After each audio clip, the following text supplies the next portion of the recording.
ఓం శ్రీ సాయిరామ్.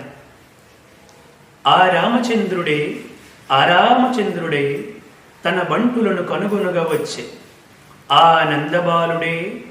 ఆనందబాలుడే తన వారి గుర్తింప తరలి వచ్చే ఆ మహావిష్ణువే ఈ మహీవిష్ణువై తన ఆయుధములు చేకొనగా వచ్చే ఆ ఈశుడే బాల సాయీసుడై నేడు తన గుంపుతో ఆడుకొనగా వచ్చే అల్ల పరమాత్మయను బొమ్మలాటగా తాను జీవుల రంగస్థలాన నిలిపి ఆడు ఈనాటి ఆట చూసి సుంత వర్ణించి కొంత సంతసముగనుడి అన్నారు భగవాన్ శ్రీ సత్యసాయిబాబా వారు.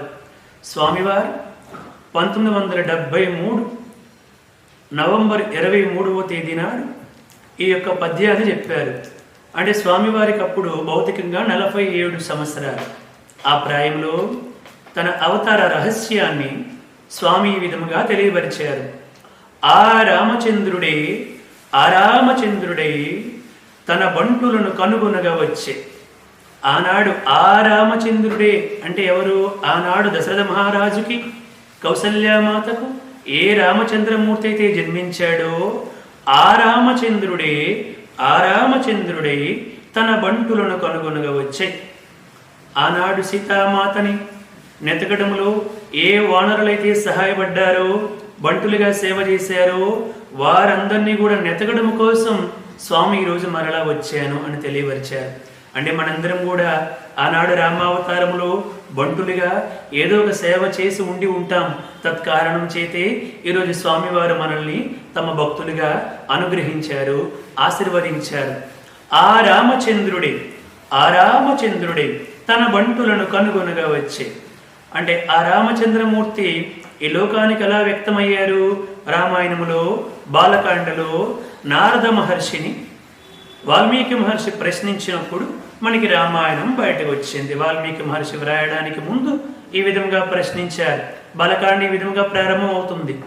ఓం తపస్వాధ్యాయ నిరతం తపస్వి వాగ్విదాంవరం నారదం పరిపప్రచ్ఛ వాల్మీకిర్ముని పుంగవం కోన్వస్మిన్ సాంప్రదం లోకే గుణవాన్ కశ్చ వీర్యవాన్ ధర్మజ్ఞశ్చ కృతజ్ఞశ్చ సత్యవాక్యో దృఢవ్రతః చారిత్రేణ చ కోయుక్తః సర్వభూతేషు కోహితాః విద్వాన్ కః కస్సమర్థశ్చ కశ్చైక ప్రియదర్శనః ఆత్మవాన్ కో జితక్రోధో జితిమాన్ కో నసూయకః కస్య బిభ్యతి దేవాశ్చ జాతరోషస్య సంయుగే అని 16 కళలు 16 గొప్ప దివ్య గుణాలు ఉన్నటువంటి మహాపురుషుడు ఎవరైనా ఈ లోకంలో ఉన్నారా అని చెప్పి వాల్మీకి మహర్షి నారద మహర్షిని ప్రశ్న వేస్తే అప్పుడు వచ్చినటువంటిదే ఈ యొక్క రామాయణం.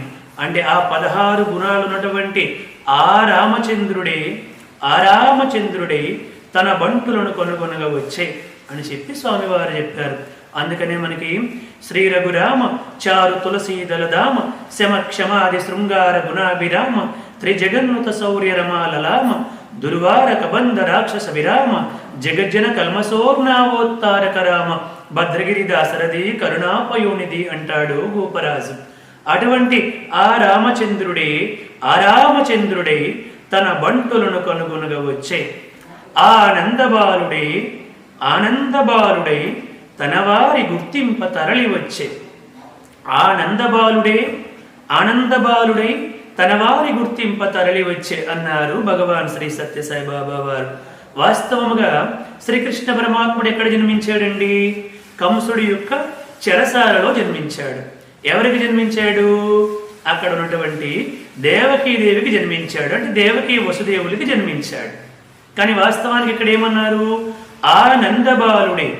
ఆనందబాలుడే తన వారి గుర్తింప తరలి వచ్చే అక్కడ జన్మించినప్పటికీ కూడా పుట్టిన వెంటనే తన యొక్క దివ్య రూపాన్ని చూపించి అద్భుతముగా పోతనామాత్యుడి భాగవతములో తెలియపరిచారు. జలధర దేహు నాజాను చతుర్బాహు సరసీరు హాక్షు విశాల వక్షు జారుగదా శంఖచక్ర పద్మ విలాసు కంఠ కౌస్తభముని కాంతిబాసు కమనీయ కటిసూత్ర కంకణ కేయూర శ్రీవత్సలాంఛనాంచిత విహారు నురుకుండల ప్రభాయుత కుంతలలాటు వైడూర్య మణిగణవర కిరీటు బాలు పూర్ణేందు రుచిజాలు భక్తలు కపాలు సుగుణాల వాలు కృపా విశాలు చూచి తిలకించి పులకించి చోద్యమంది ఉబ్బి చెలరేగి వసుదేవుడు ఉత్సహించే అని చెప్పంటారు. అంటే చూడండి, ఆయన గురించి పుట్టగానే తన యొక్క శ్రీమన్నారాయణుడి యొక్క దివ్య రూపాన్ని చూపించారు. తత్కారణము చేత వారు వెంటనే నన్ను తీసుకుని వెళ్ళి అక్కడ నంద యశోదుల దగ్గర పెట్టండి, మిగతాదంతా నేను చూసుకుంటానని తన అవతార రహస్యాన్ని శ్రీకృష్ణ పరమాత్ముడు తెలియపరిచారు. కాబట్టి ఇక్కడ స్వామివారు ఆనందబాలుడే ఆ నందుడి దగ్గరే ఉండిపోయారు. ఎంతకాలం ఉన్నారు? మరల కంస సంహారమైనంత వరకు దాదాపు 9 ఏళ్ల పాటు అక్కడే ఉండిపోయారు. కాబట్టి ఆ నందుడి యొక్క బాలుడిని అని చెప్పి అన్నారు. మామూలు ఇళ్ళు చేశారా? అనేక మంది గోపికలని గోపాలులతో గొప్ప అద్భుతమైనటువంటి దివ్య లీలన్నీ కూడా చేసి వారితో ఆడి పాడి వారికి ముక్తి మార్గాన్ని ప్రసాదించారు శ్రీకృష్ణ పరమాత్ముడి యొక్క అవతారములు. అందుకని చెప్పి ఆనందబాలుడై తన వారి గుర్తింప తరలి వచ్చే అన్నారు స్వామి. అందుకనే ఆనాడు చూపించినటువంటి ఆ దివ్య లీలల్ని భాగవతములు ఈ విధముగా చెబుతారు. కన్నులు తెరువని కడుచిన్ని పాపడై దానవి చనుపాలు త్రావి చంపే 3వ నెలనాడు ముద్దుల బాలుడై కోపించి శకటంబు కూలద్రోసి ఏడాది కుర్రుడై ఎగసి తృణావర్తుని మెడపట్టుకుని కూల్చి మృతుని చేసి తల్లి వెన్నెలుకునై తనురోలు కట్టంగా కుమరుడై మొద్దుల కూలద్రోసి పశుల గ్రేపుల కాచుచూ బకును చీరి వెలగతో వత్స దైత్యుని వ్రేసి కడిపి సబలుడై కరదైత్యుని సంహరించి ఇతడు కేవలం మనుజుడే ఎంచి చూడ అంటారు పోతన. అటువంటి అద్భుతమైనటువంటి దివ్య లీలలు ఎన్నో చేసుకుంటూ వచ్చారు శ్రీకృష్ణ పరమాత్ముడిగా. ఆ మహావిష్ణువే ఈ మహీవిష్ణువై తన ఆయుధములు చేకునగా వచ్చే అన్నారు స్వామి. ఆ మహావిష్ణువే ఈ మహీవిష్ణువై తన ఆయుధములు. ఏమిట ఆయుధములు? మహావిష్ణువు దగ్గర ఏమిట ఆయుధములు ఉంటాయండి? సుదర్శనం అన్నటువంటి చక్రం ఉంటుంది. ఆ యొక్క చక్రాన్ని ప్రయోగం చేస్తే అది వెళ్ళి ఖచ్చితంగా లక్ష్యాన్ని ఛేదించి వస్తుంది. అదే విధముగా సారంగం అన్నటువంటి కోదండం ఉంటుంది, కౌమోదిక అన్నటువంటి గద ఉంటుంది, నందకం అన్నటువంటి ఖడ్గం ఉంటుంది. ఇవి శ్రీ మహావిష్ణువు యొక్క ఆయుధములు. ఇలా అనేక ఆయుధములు ఉన్నాయి. ఆ ఆయుధములు ఏమి చేస్తాయి? స్వామివారు ఏ లక్ష్యం మీద ప్రయోగం చేస్తే ఆ లక్ష్యాన్ని ఛేదించి మనల్ని ఇక్కడికి వస్తాయి వారి దగ్గరికి. అదే విధముగా మనందరితో కూడా స్వామివారు మనల్ని ఆయుధాలుగా చేకున్నారని చెబుతున్నారు. ఏమిటి మనందరితో చేయిస్తున్నారు? ఆ లక్ష్యం ఏమిటి?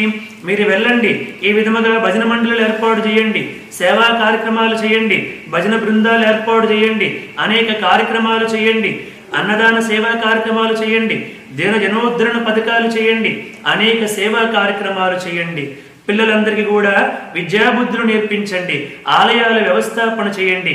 ఇలా స్వామివారు ఎవరెవరిని ఏ ఏ కార్యక్రమాల కోసం నియోగించారో ఆ స్వామివారి యొక్క ఆయుధాలు అన్నారు మనల్ని.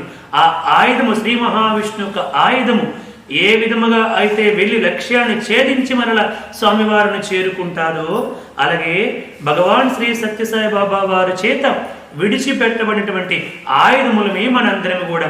కాబట్టి ఆ ఆయుధానికి ఆ శక్తి లేదు, ఆ శ్రీమన్నారాయణ వదిలిపెట్టాడు. కాబట్టి మనము వెళ్ళి ఆ లక్ష్యాన్ని ఛేదించగలుగుతున్నాం అన్నటువంటి విషయాన్ని మనందరం కూడా గుర్తించాలి.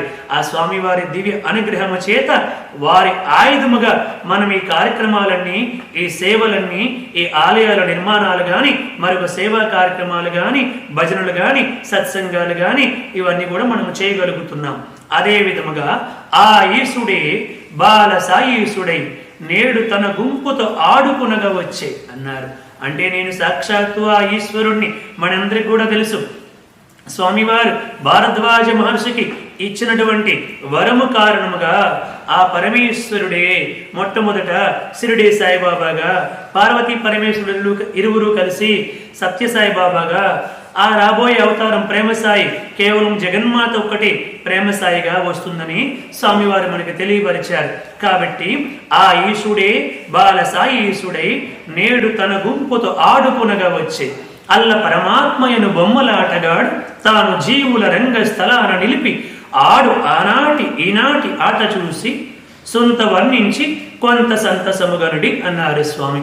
అంటే ఆనాటి ఆటలు అంటే రామాయణము, భాగవతము, భగవద్గీత, మహాభారతము, అష్టాదశ పురాణములు, వాటిలో ఉన్నటువంటి ఆ శ్రీమన్నారాయణుడి యొక్క దివ్య లీలా గుణగణ విశేషణాలను సొంత వర్ణిస్తూ ఆనాటి ఈనాటి అంటే ఈనాడు అంటే భగవాన్ శ్రీ సత్య సాయిబాబా వారు, శ్రీ షిరిడి సాయిబాబా వారు, ఇలా వీరి యొక్క దివ్య లీలా గుణగణ విశేషణాలను సొంత వర్ణించి కొంత సంతసముగనడి అన్నారు స్వామివారు. జై బోలో భగవాన్ శ్రీ సత్య సాయిబాబాజీకి జై.